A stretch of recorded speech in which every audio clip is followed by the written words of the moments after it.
In the famous movie Caddyshack, the disheveled and unkept groundskeeper Carl, played by Bill Murray, asked the well-to-do country club member Ty, played by Chevy Chase, about stopping by his home sometime.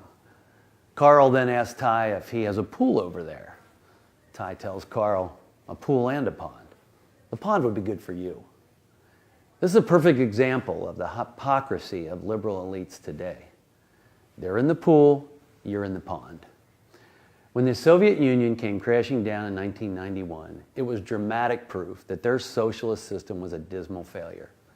The free economy of the United States, on the other hand, had succeeded in producing the highest standard of living and the greatest material wealth in world history.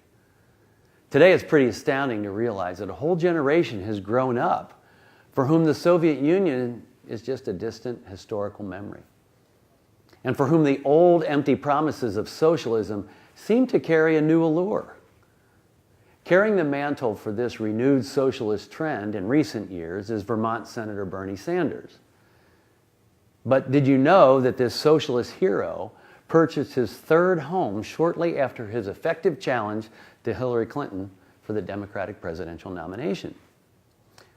When it was reported that Sanders had bought a $600,000 four-bedroom vacation house on Lake Champlain, it caused little consternation for some who had supported him as an advocate for economic justice and the redistribution of wealth from the haves to the have-nots. Socialism, by definition, is the political and economic theory of social organization whereby production, distribution, and exchange should be owned or regulated by the community as a whole. In other words, what's mine is yours, and what's yours is mine. Usually, it's the latter that gets people to buy in. Socialists say that they desire an equitable distribution of wealth, and then characterize capitalism as rampant greed and materialism. Ironically, it's the advocates of socialism who display, typically, the excess concern with material goods. Theirs is the obsession with making everything free, from phones to internet access to a college education. Theirs is the obsession with disparities in income rather than a concern with job opportunities. Socialism holds a strong appeal for many people because it legitimizes coveting your neighbor's possessions, which was once popularly understood to be against the 10th commandment, all under the high-minded guise of fairness.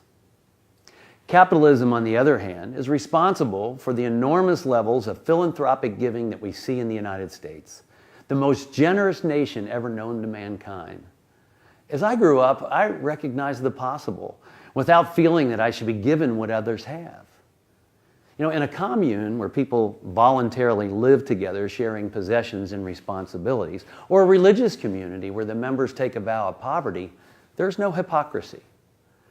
But for observers of liberal elites led by Socialist Senator Sanders, it becomes a legitimate question whether one is putting his money where his mouth is.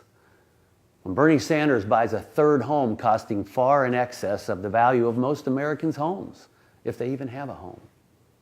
For those who turn a blind eye to this type of open hypocrisy while buying into the socialist rhetoric, I would simply say this: welcome to the pond. Thanks for visiting the office.